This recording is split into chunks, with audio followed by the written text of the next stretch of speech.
Oke, assalamualaikum warahmatullahi wabarakatuh. Di video kali ini saya akan memberikan tip atau persiapan apa sajakah yang perlu kita lakukan saat mudik, persiapan mudik ya. Dan kebetulan nanti saya mau mudik ke Jember bawa motor ini, dan terutama karena perjalanannya agak lumayan jauh ya. Kalau di map itu sekitar 1000 kilo, karena belum termasuk nyasar. Kalau dulu pernah tak ukur itu sekitar 1400-an karena campur nyasar ya. Oke, fokus kembali ke topik lagi. Nah, persiapannya mulai dari kaki-kaki. Kaki-kaki itu seperti apa? Seperti ban, rantai, itu yang untuk motor sport atau motor bebek. Itu perhatikan kondisi rantai dan gearnya. Kalau untuk bagian motor matic ya fan belt ya, seperti itu. Dan saya sendiri karena berhubung fokusnya ke motor bebek dulu, ini motor bebek dulu atau motor sport, yaitu bagian rantai. Rantai yang bagus seperti apa? Nah, karena saya itu mau perjalanan jauh, ya saya ganti gearnya dan rantainya, udah ganti satu set ya. Ini baru mungkin 1 mingguan tak ganti karena persiapan untuk perjalanan yang lumayan jauh. Yaitu rantai yang bagus, dia itu di sini gigi gearnya itu dia nggak lancip, dan rantainya yang bagus dia itu nggak longgar. Kalau dia udah kemakan, rantai itu longgar, di sininya itu longgar, dipegang itu kan nanti ada space atau jeda yang sangat banyak. Nah, itu usahakan diganti. Karena apa? Nanti kalau kita udah berjalan ratusan kilo, itu akan resiko putus dan lepas. Nah, yang kedua apa? Ban. Ketika bannya udah mulai gundul, kalau ini kan masih bagus ya karena belum lama, bannya masih, motifnya masih banyak, seratnya masih utuh. Ban usahakan ya, kalau misalnya pakai tubeless, kalau emang lebih aman takut bocor, bisa diisi cairan ban, cairan tubeless itu ya. Nah, kalau untuk ban yang masih pakai ban dalam, bisa diganti ban dalamnya, itu nanti ya lebih aman kalau emang misalnya takut bocor di jalan. Dan yang kedua yaitu kampas rem.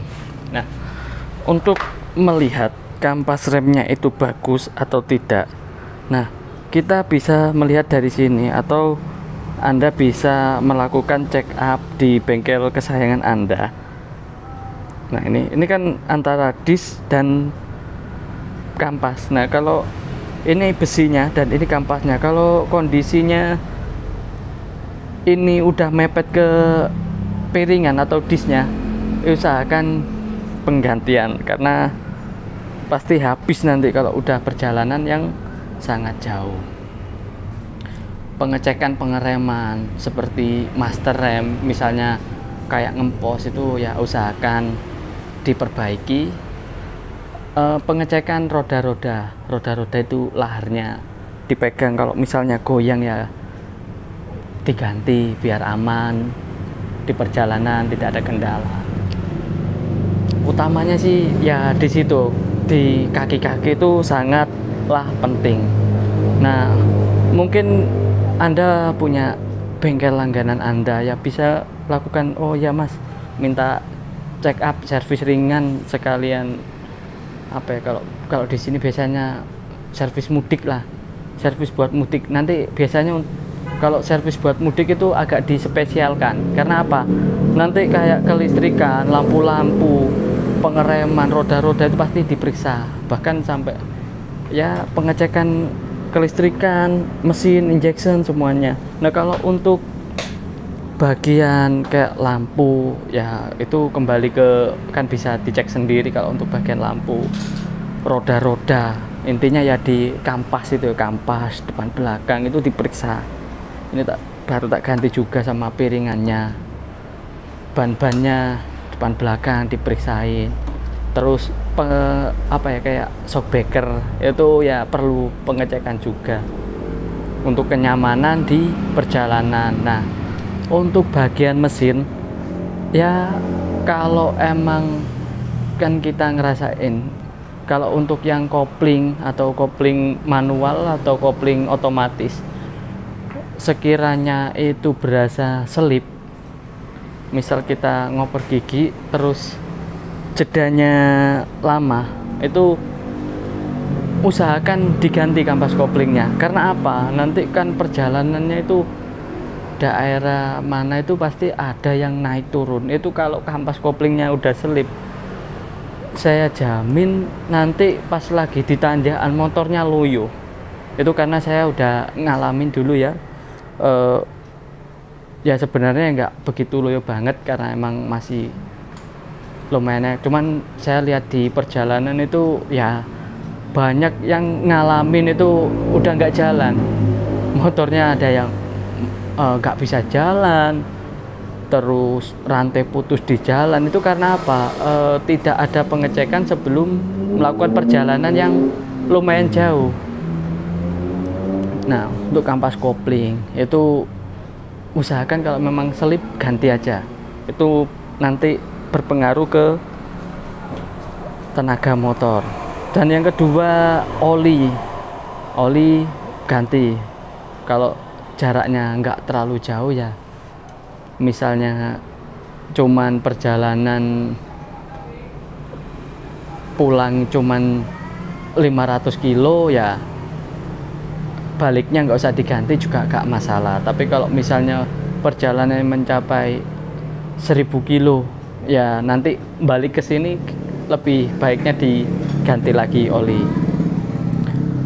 Ya mungkin cukup sekian dulu ya untuk